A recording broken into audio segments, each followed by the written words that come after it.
Congratulations, your podcast has 750 downloads. Look at us. Someone asked me yesterday, like, what's like the stat that you use to track your podcast? I was like, it's downloads. That's like the thing. It's not like followers or subscriptions. Like, it's how many downloads. And they're like, well, how many do you have? And I was like, I think we're almost at 750. We are. I know we are. That's so funny.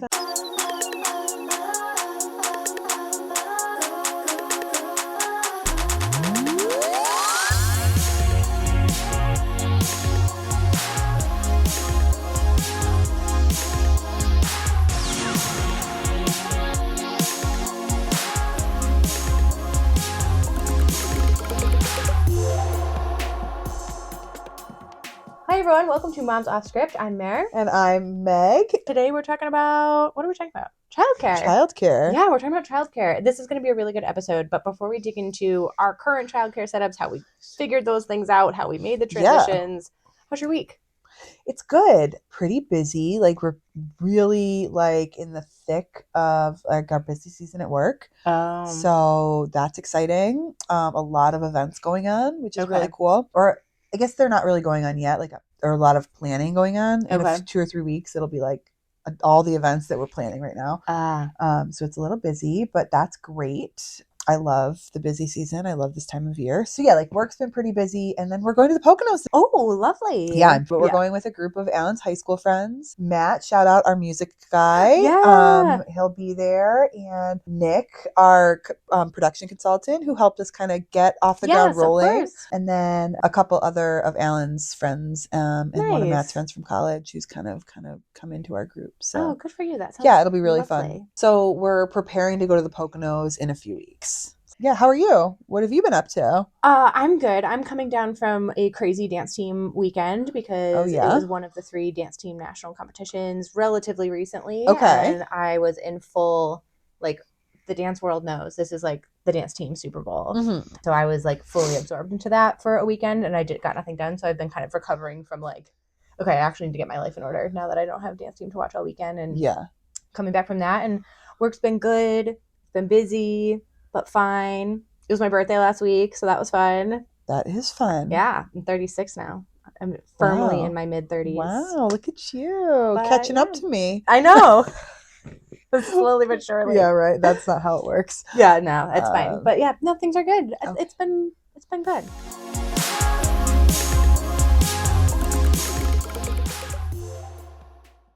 Cheers. Cheers. Ding. I just really find that sound extremely satisfying. It's a pretty good one. Yeah. That's literally how I'm thinking about it. So let's talk about childcare. Yeah, let's do it. This takes up so much space in my brain as a parent of young kids. And I cannot wait for the day that, like, doesn't take up so much room in my brain. Well, it takes up so much room in your brain. How much room does it take up in your checkbook? So much. Sadly. I mean, Let's be real, though. Let's be real. So talk to me about your current childcare situation and how you arrived at it. Like, what was the decision-making process? Well, so both of our kids are in full-time childcare. They're in full-time preschool. I don't really know how we got there. I mean, we both work. Yeah. Right. So we both work full-time. It was never a question. It works. It's working great. They're both in the same facility right now, which is good. Convenient. And my youngest has moved up into the preschool space. Yes. So they're both in preschool, which is really, really nice. Mm-hmm. Caveat there is because of where their birthdays are. So my son is 3, my son is 4. My daughter is 3. So he's in preschool 4. She's in pre-K 3. But when their birthdays fall, like, he'll go to kindergarten and she'll still have 2 years in preschool. Yes, yeah. So she's in that preschool building for a total of 3 years, which just feels like a lot now. Like, when you say 3 years, it's like, whoa. But your also, bank account is like, yeah. I mean, and that's really not the issue when it comes to, like, thinking about the time that she's going to spend in that space. Like, I guess in my thought process there, like, she'd be going to childcare for the first 5 or 6 years. That's true. Right? Yeah. And so from a financial standpoint, like, that had never crossed our minds, other than, like, her being in a preschool like learning setting for 3 years and like in the same building. So like that gets a little like tricky for me because like does the curriculum change? Like what does that look like? Is she in 3-year-old for 2 years or is she in 4-year-old for 2 years? Like when does she make that transition and change? And so that's kind of like the big struggle that I'm kind of toying with when it comes to her age, but that literally is out of everyone's control. So like it has nothing to do with anything but her birthday, and like we're not like controlling that. That's like a situation that 6 months of kids out of the year are in. Right. Like it's not a unique situation. The teachers, I'm assuming, are like they have a game plan for her to like And I mean like my son was only over in that building for 2 years. So like we've only seen the process as like a 3-year-old and a 4-year-old. So like they have a game plan. I just don't know what it is because I haven't gone through it. We'll see what it is. Right. And so, but what is nice about our facility is it is infant through pre-K 4. Okay. And so my son has been at this child care center since he was 14 months old, and my daughter's been there since she was 12 weeks old. Yeah, that's amazing. That's nice from a continuity perspective that it's like they're both in the same place. They've been there the whole time you've needed childcare. It's very consistent. Yeah, and we love it there. So that's awesome. It's great. So what about you? What's your childcare situation? Our childcare situation is because you're part-time. Right. So I work part-time, and our childcare situation is like a patchwork quilt. Okay. And I'm going to lead this by saying we are extremely fortunate that A, my workplace supports a part-time work arrangement for me. B, all 4 grandparents are within distance and willing to help with our childcare situation. And C, our financial situation allows me to be part-time. Right. So we have a lot of very advantageous things in our favor here. Yeah. But the way it works for us is I work part-time. So I have my kids in 3 days a week in the afternoons. Okay. My mom has my kids 1 afternoon a week. My in-laws have the kids 1 afternoon a week. We also have a nanny who comes 2 mornings a week for my daughter specifically. Okay. And then anytime that's not one of those 17 people, my son is in preschool. So he goes 5 days a week in the mornings, only in the mornings. And then my daughter is in daycare 3 days a week in the mornings. Okay. So between daycare, preschool, grandparents number 1, grandparents number 2, nanny, and me, we've got everything covered. All right. It's so easy. It sounds easy. That was not always our childcare arrangement. We've gone through several different iterations of it. We have never done full-time childcare. Okay. That was something that I really, really struggled with mentally. The idea of putting my kids into full-time childcare. Okay. That's a me thing. Like, like I have no problem with other people doing it. You do what works for you, and that's fantastic. It was something I struggled with that I was like, I couldn't be okay with it for me and just my mental health. Yeah. So I knew I never wanted to do that. So I had to come up with other solutions that were going to work for us. The first thing we did was a full-time nanny in our home. When I just had my son, we had a full-time nanny coming to the house Monday through Friday, full day. I was working full-time. Oh, you went back full-time. I was back full-time, and my husband was full-time. And that was great from a convenience standpoint, but it was also a key person dependency. Yeah. So this person was lovely, but if they were sick, if they had to go on vacation, if they had something going on, we were like, what do we do? Like our only childcare has now been disrupted. So that was really challenging. And ultimately, once that person moved on, we decided we need something that was a little bit more flexible. And we got another nanny, but she was only here on certain days. My son was then in school. That was when we found out we were pregnant with my daughter. And then that nanny, again, she was young. She was going back to school. So she moved on. And so we had another opportunity to kind of revamp what we were doing. And that was when we came at our current arrangement. Okay. Somewhere in there, I switched to a part-time schedule. That was one of the things that I decided that I needed, again, for my mental health. I felt like the pie chart of my life, the work slice was too big. I was just like, I'm spending way too much time on work. I'm missing so much of the time with my kids that I want to have. And again, very fortunate that I was able to make that adjustment. So with that shift to part-time, that also allowed us to reevaluate our childcare situation. So that's how we arrived where we are. Yeah. With both kids in some sort of group care in the mornings, at least a couple days a week, a nanny on a couple days, and grandparents and me. Love it. Love it. So you touched on having a little bit of anxiety around a full-time childcare situation. Can you get into that a little bit? Like I'm sure there's other, like some of our listeners out there, like other moms that kind of do have like a struggle with that. Cause I know I did a little bit.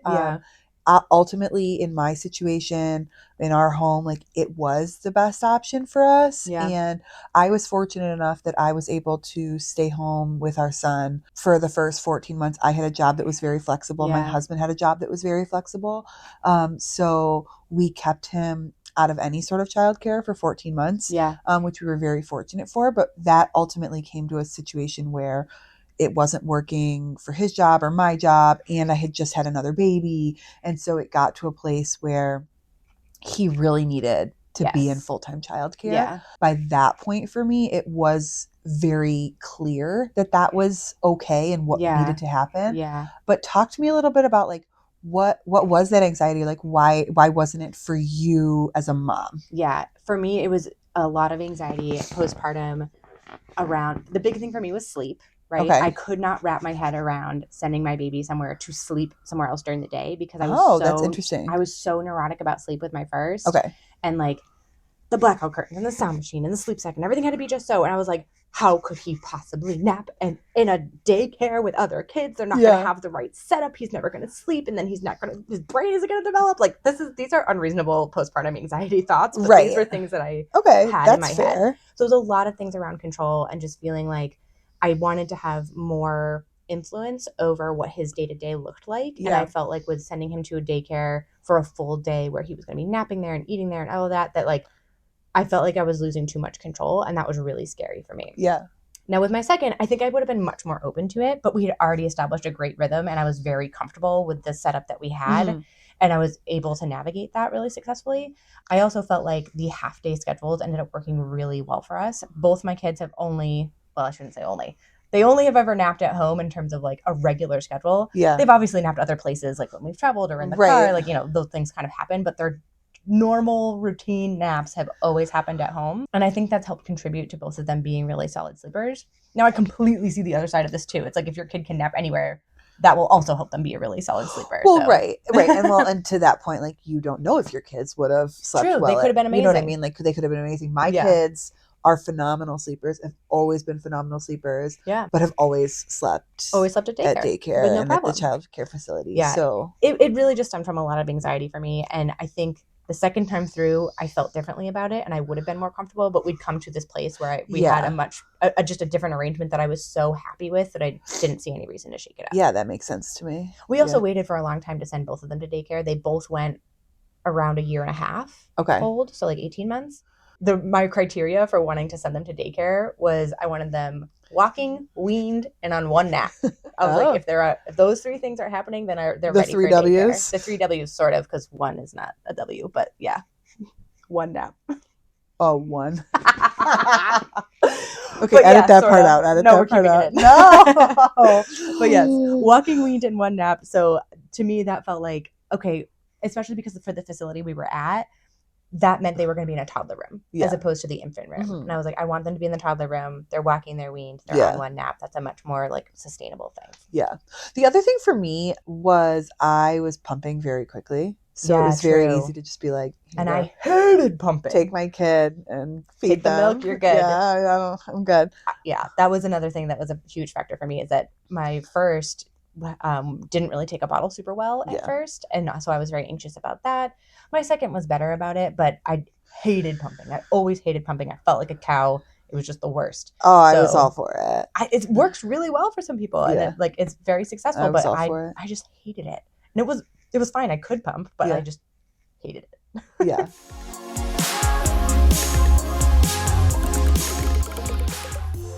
So now you had two different experiences, because you sent your first when he was a little bit older, and your second when she was quite young still. Yeah.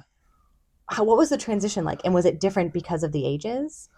Like for you and for them? So they're so close in age, right? So the transition with my son was challenging, but we were ready for it. I was 6 months pregnant at the time when he started, and it got to a point where it just wasn't sustainable for us to have him. I mean, my husband was working 4 a.m. so that he could come home and trade off with me to go in for 3 p.m. And it was just like, we weren't seeing each other. We weren't spending we didn't have family time. Yes. We each had time with the kid, which was phenomenal and great. And like we were both like managing our sleep and our nutrition and everything. But it wasn't sustainable. You were passing ships. You never got to any time with each other. And so we were ready for it. Yeah. I mean, like I was emotional the first day that we sent him, but like I was not. Yeah, I'm an emotional person, but I think that like I don't think I was any more emotional than a normal like sending your kid off to preschool or sending your kid off to daycare. With our second, I mean, it was like a no-brainer. Right. Like it wasn't even, I don't even think it crossed our mind if we were going to send her or not at that point. And they had a spot for her. And when we were very fortunate in the fact that when we were looking for our son, I was pregnant. So I was able to say to all the facilities I was calling, we got another one coming. Do you have 2 spots? Like I need a spot now and I need a spot in 6 months. In 6 months. And we were also, the timing of this worked out because I also had summers off at that point. Right. So I had him home with me for the summer anyway. So we were looking for like a September 1 start. My daughter was due in November. So it was really like, hey, we need a spot in September. Like we're calling around in January, February. We need a spot in September and we need a spot in December. That's so nice. Can you make this work? Yeah. And the facility we found could make it work, and it was great. So the transition really was not bad at all. It was phenomenal to, like get to drop them off and go like be our independent selves, go to work, like thrive in the workplace, and then pick our kids up, know that they were like in a safe space, pick our kids up, be able to spend our evenings together. And we really developed a really great routine around it. I feel like I'm breathing a sigh of relief for you. Like that transition from working and kind of child caring to like, now we have a place to send them and we can focus on like one thing at a time. And that was exactly what it was. And it was like we were puzzle piecing things together. Like I was paying babysitters and Venmoing them and like and like finding my students to like help out here and there. And the first year was such a blessing that the flexibility of my job allowed my husband and I to spend all this extra time with our son. But it did get to a point where like it was just this great moment of being able to just like, okay, we're going to go be ourselves and do our thing for our 8 hours of work and then come home so nice and have our family. And the other part of the transition was my job was still very flexible. I had to work into the evening, like past pickup time every once in a while. But that also meant like I didn't have to drop them off until 9:30. So like those mornings we still had, or like we were very flexible in the sense of we could kind of shift around when they were in, and what we were paying for was 6:30 to 5:30, right? So we could drop, I mean, it's daycare, right? Like you could drop them off at 6:30 and pick them up at 5:30. We had the flexibility to drop them off at 9 and pick them up at 5. That's perfect. So you could have that slow morning if you wanted to. Or like we didn't have to like rush. Now where we're at, like I have to be in my desk chair at like 8:30, which is fine, but I do have a 35-minute commute. So like I've got to get them off to school. Like, shoes on, I'm just like, get up, get dressed, get your food in your body, get off, like it's a different dynamic. It's a very different dynamic, but we're so far into it at this point that like you got it down. We got it down. The kids don't always have it down, and I often lose my shit. But the mornings are rough. I will say, like I mean, getting the kids in the car to get to childcare is stressful. Do you ever sit down at your desk at work and be like, it is 8:30 and I've lived an entire lifetime already. Oh, and now I just have to do my whole work day. Oh, well, absolutely. It's the worst, that feeling. Yeah, but I am always like, man, I get a lot done in the morning. Yeah. And I feel very empowered when I have those days where I'm like, damn, like I've done a lot already and I'm about to start work and I'm going to work a full day and then I'm going to go home and also do a lot. But no, I do feel like that sometimes, but I do feel like those mornings are somewhat empowering. So I love that spin on it. I need to take that reframe with me, because those days where it's like a freaking force to get everybody out the door and lunch is packed and shoes on and in the car and buckled in and get out the door. And then I get to work and I'm just like, I've already done a whole day. I can't possibly work now. Right. No, that makes total sense. I will say, like, when I have those mornings where I'm like frazzled or like really frustrated with the kids or I lose my temper and I will say, like, I often have to apologize to my kids in the morning on the drive to school to be like, I'm sorry that I We do a got little loud. repair. And or like, I know that I've texted you guys, like I've texted the moms in the morning to be like, I just screamed at my kid and I apologize, but I'm sitting in my car crying for 5 minutes before I drive to work. But then for me, like I said, I have that commute where I can kind of breathe and debrief. And then, like, to your point, like I sit down and I'm like, damn, I just did that. Like, I'm awesome. Like, I lost my temper a little bit, but I handled it the right way. And I had a good cry. I reassessed, I reevaluated, and like I moved on, and I'm now here and I'm present. I love everything about that, because it's not you going, wow, I crushed that every single day and I'm amazing. It's, I did that and it wasn't perfect, but I repaired and now I can move on. Yeah. And like finding the empowerment in the imperfection is magical to me. Yeah. What was the transition like for you? So with my son, I was extremely emotional dropping him off for the first time. Now, the first time to the daycare facility. To the daycare. The transition. And how old was he when he went to daycare? He was 17 months. Okay. What was the transition? Let's back up a little bit then. What was the transition like when the first full-time nanny came to the house? It was fine. I was at home working. This was during COVID. So I was working from home full-time.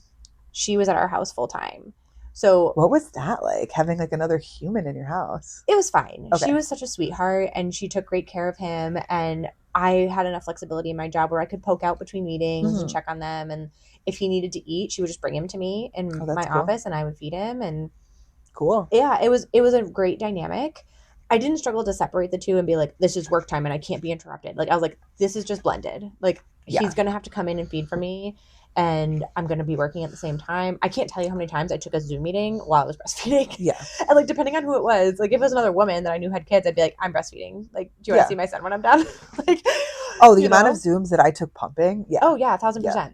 And I felt like I was on a little bit of a mission to normalize it. Like, I was like, I'm not going to hide the fact that I'm feeding my son. Yeah. Like, I'm home. It was COVID time. Right. This is what I'm doing. You got a problem with it?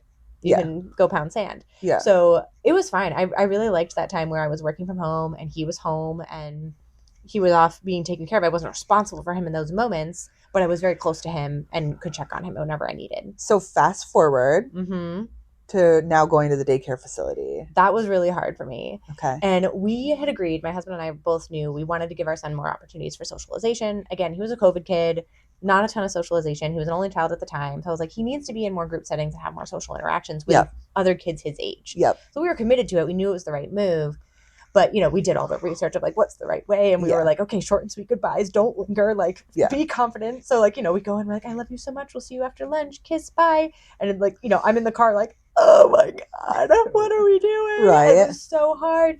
And he did great. And the facility that we sent him to was phenomenal. They sent us a million pictures on that first day. Like, even 5 minutes after we left, we had pictures of him not crying. Yeah. You know, he was totally good. So it was fine. Like, he did great. It was just me emotionally being like, I can't believe we're leaving him with someone else. Right, So weird. It's funny when you just mentioned bringing up the pictures. Yes. I totally forgot about this. I was going to ask if they did it so at your we place. had there's an app which they don't use when they get to the preschool room, so like we don't get the like, updates now, but I mean they logged all their diaper changes, they logged all their feedings and sent pictures and all the things. And I remember like I didn't turn the notifications off and Alan would always be like, yeah, I turned that off like day 2. Oh my God, and no, I'm like refreshing the app. What's happening? Or like my phone would buzz and be like, oh my gosh, he went to the bathroom. Oh my God, they changed his diaper. Yes, he pooped today.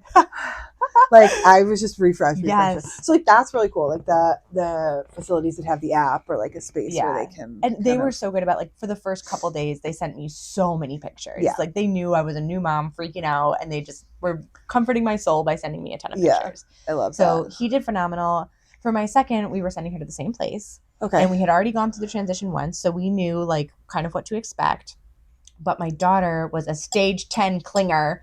So for her, it was much harder. Mm-hmm. Like she was way more outwardly emotional, like screaming, mommy, mommy, as we're leaving the room. I'm like, oh my God. Like I felt better about it because I had gone through it already and whatever. Yeah. But like, oh my God, how can you not question every decision you've ever made when your baby is screaming for I you and you're leaving them know. in the room. It was It's awful. so hard. So there's a really funny picture of my daughter from her first day at school that I won't post because I don't put my kids on social, but I will describe it for you in vivid detail. Because her first day, they didn't send me a ton of pictures. They only sent a couple. And I was like, what's going on? Because with my son, they sent me a million pictures of him. So I was like, I hope it's okay. Like, and the one she was in, like, she seemed fine, but like not happy. I was like, I think she's having a tough time.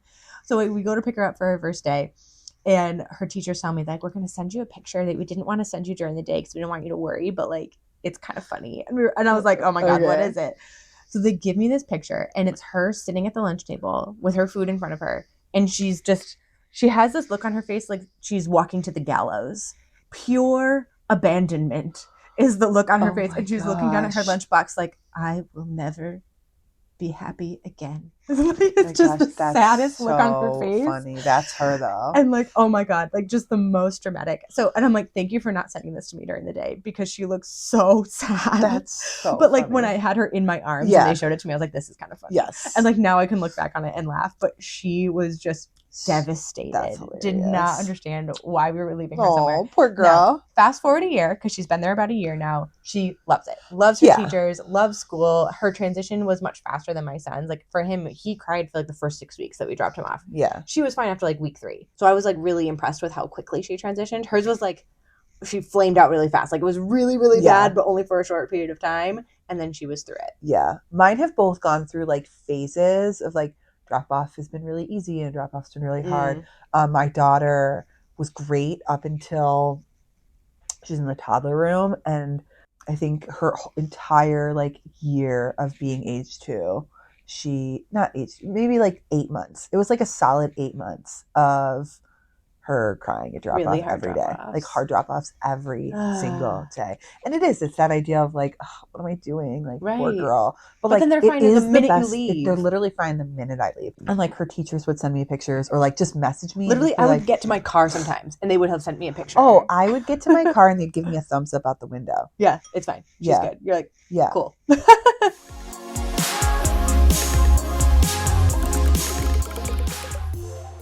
So we've both navigated daycare transitions, full-time, part-time, nannies, babysitters, all these things. Yes. What advice would you have if someone is pregnant or they're home on their leave right now, they're getting ready for that transition into childcare of whatever form? What would you tell them? I would say a couple different things. One, trust your gut, right? So I think that's a big thing. The mom gut is real. If you like the facility, like it's going to be great. If you have more questions, ask them. Like if there are questions in your gut that you need to know the answers to, like ask every question. Daycare facilities are going to have the answers. And if they don't have the answers, there's your red flags. Exactly. And if you're nervous about, like that transition from 6 weeks, 12 weeks, 6 months, whenever you're starting your childcare journey, just understanding that like, it's okay to be nervous. Everybody's going to be a little bit nervous. And this is what's best for your kid, because if you are going back to work, there's a reason you're going back to work, whether it's a financial choice, a mental health choice, this is your identity and you can't step away from it. Whatever the choice is that you're choosing to go back to work, your choosing to go back to work is making you a better person and making you a better parent. And that choice is ultimately going to benefit your child. Yes. So the decision to send your child to childcare and go back to work is an empowering decision. And it is what is putting you in the best place to be the best parent you can for that child. And so while it's scary and it is overwhelming and you don't know what's happening in the middle of the day, like that you're putting yourself in the best position to, when you are with your kid, be the most present possible. I think that's super important because I do think it's scary, and I do think, there is a big stigma around working moms. And so there's a big stigma around stay-at-home moms. I mean, I think there's a stigma. You can't win. You can't win, right? Like, we're moms. We can't win. But the idea of like, in order to be the best mom, you have to be the best version of yourself. And if you're not financially stable, if you're not finding identity outside of being a mom, if that's what you need, if you're not interacting with other adults, if that's what you need, then you're not the best version of yourself for your kid. and your kid is going to get socialization. They are going to get fed. They are going to get their diaper changed. They are going to get what they need. And so I think that's the takeaway for me is go be the best version of yourself in every facet of your life so that you can be the best parent for your kid. And it's really hard to get there. I just want to like bold and underline everything you just said. I'm like, yes. You're making the right decision. It's not, nothing in parenting is easy.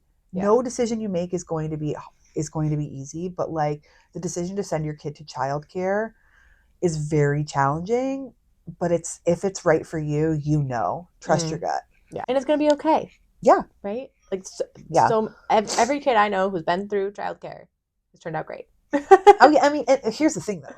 It all evens out. Like they're going to get to kindergarten, they're going to get to first grade, like no matter what. Like the Waldorf kids, the Montessori kids, the daycare kids, the stay-at-home kids, they're all the same. They all mixed in the end. They are all the same come first grade. Like so true. It doesn't matter what they did for preschool or childcare. When they go to school, they all level out. So 1,000%. Yeah. All right. So that wasn't 3 pieces of advice, but that was my soapbox. Any advice. So what's your advice? I think my advice is to do this has been on yours. My advice is to do what works for you and think outside the box, right? Like the options aren't be a stay-at-home mom or send your kid to full-time childcare, right? Those are 2 options, but there are other things out there. And especially if you work for, somewhere where you have some flexibility, or you have your grandparents, or you have like neighborhood people who are willing to help out, or access to a nanny. Like there are other ways to piece together childcare other than no childcare or full-time in a childcare center. And even if you are going to do full-time childcare, there's childcare centers, there's at-home daycares, there's all sorts of other options out there. So keep an open mind, and don't be afraid to look into alternative arrangements if that's what works for you. And don't be afraid to like try something and be like, oh, this isn't working, or we need to change things up. Or, my kid was 1 when we started and now he's 2 and his needs are different. And I think we actually do want to do daycare now. Like it's going to constantly evolve, and that is okay. And you're going to do what works for you at the end of the day. And that might not look like the person next to you, or it might not look like you 6 months from now, or you 6 months in the past. And that is okay. Well, and I like your point about like, there's daycare centers, there's in-home daycare. And I think like that idea of like, do your research. Yeah. And do your research about your area and what, like what's going on in your neighborhood. Like, do you have the grandparents? Like, what did you do as a kid? Obviously it's very different now, but like doing your research and like utilizing your resources, yes. I think is really important, like to piggyback off of your point. Yeah. And like, as you're saying all of this, I'm thinking of that, like it takes a village type. So does. But the other piece to that is like, you have to put in the work to build the village. And to get the village to continue to support you. So like doing your research and like understanding like what your options are before making the decision. And maybe there aren't options for you. Maybe there is only one option. Yeah. And you have to, instead of doing your research there, you're doing your research on like, how can I maintain, my mental health around this? Or like, how can I make this as my option? How do I make this work? Yeah. So that's just a little piggyback off of that. No, I completely agree with the do your research mentality. And as a very type A, planful person, I can tell you I have a spreadsheet that goes out to 2027 when both my kids will be in first grade. And like we have mapped out by the month, like this is when they're in daycare. This is when they move to preschool. This is when they get to first grade. And like we have it all, roughly mapped out. It's not etched in stone, but we spent a lot of time thinking ahead and thinking about where are each of them going to be? What is it going to cost us? What does that mean for our budget? When is the nanny here? When do we phase out the nanny? All of that stuff. And that's given me a lot of peace of mind. So if you're a planful person, I really recommend that. If you hear that and you're like breaking out into a sweat, then don't do that. But I'm going to flip the script on that one and just say I am type no alphabet letter, and I don't even know what my kids are doing tomorrow, let alone in 2027. So do what works for you. If you are not a type A mare over here, that's okay. You don't need a spreadsheet. Thank you. I know that.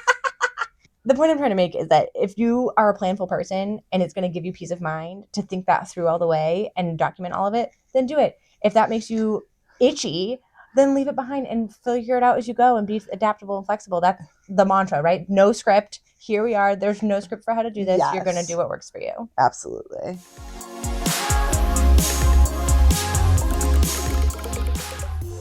All right, are you ready to dive into the lightning round? Yeah, let's do it. The childcare lightning round. Let's do it. This one's short and sweet. Okay. But as always, I like it. Of course you do. Of course you do. Okay, here we go. Drop off or pick up? Oh, well, I like picking them up because they're more fun, but I like dropping them off because then I'm by myself. You have to pick one. Drop or pick up. Attend daycare social events or skip? Oh, I'd attend them. What is your go-to packed lunch for each kid? Oh, we change their lunch every day. Quesadillas. Oh, nice. Do you want to know all the details of the day or summary only? Summary. Do you check pictures during the day? Yes. And what is your go-to gift for caregivers?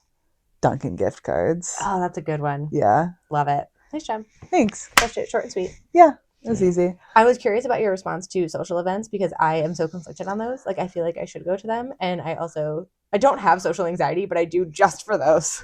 We don't have any. We don't have too many. I actually think we did do maybe a trunk or treat this year that we didn't go to. Okay. I mean, I think it's fun for our kids to see their school friends outside of school. Yeah. Also, where we go to childcare, like they're in preschool right now, so where they go, all of their friends and their classmates are in different like public school districts. So like they're all gonna like that's how I feel too. I'm like, you're all gonna disperse eventually. Oh, see, I feel the opposite. I'm like, oh, you're all gonna disperse, like spend time together and be friends and like yeah. I want to be friends with their parents or whatever, true. So that like when they do go to different schools, if they want to maintain those friendships, like I have that connection. That's true. That's a nicer spin. I'm like, you're all gonna disperse eventually. But like, what if that's their best friend for life? Like, you want to make that's true. That's true. Our facility does a lot of social events, which is wonderful. Yeah. And I think that's so great for parents that maybe don't have a good network and are like trying to meet other parents. I don't know what it is about those that I just like clam up and stand there like. Yeah. I don't know what I'm super awkward. Yeah. I'm very awkward. I feel like I don't know how to talk to other parents. Yeah, okay, good. At least that's how I feel too. But for the benefit of my children, I would suck it up. I've been socially awkward my whole life, so I'm over it. I like social events. Like, I just think, like, for the sake of my kids, like... All right, I need to suck it up and go to more of them. You probably should. I should. You don't need to, do you? That's what we say, right? Like, correct. You do you. Correct. All right, wrap us up and bring us our socials. Yeah, all right. Thank you guys so much for tuning in today. Follow us on TikTok and Instagram at Moms Off Script. You can also catch our Gmail, momsoffscript@gmail.com. Let us know about your childcare experience. What was your navigation through it like?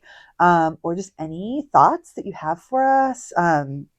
We'd love to hear them via email. In your comments, you can also click text us right in this episode, in the show notes. So yeah, let us know how everything's going, and maybe we'll read some stuff on the air. So that's all we got. Thanks, guys. See you Bye. next time. Bye.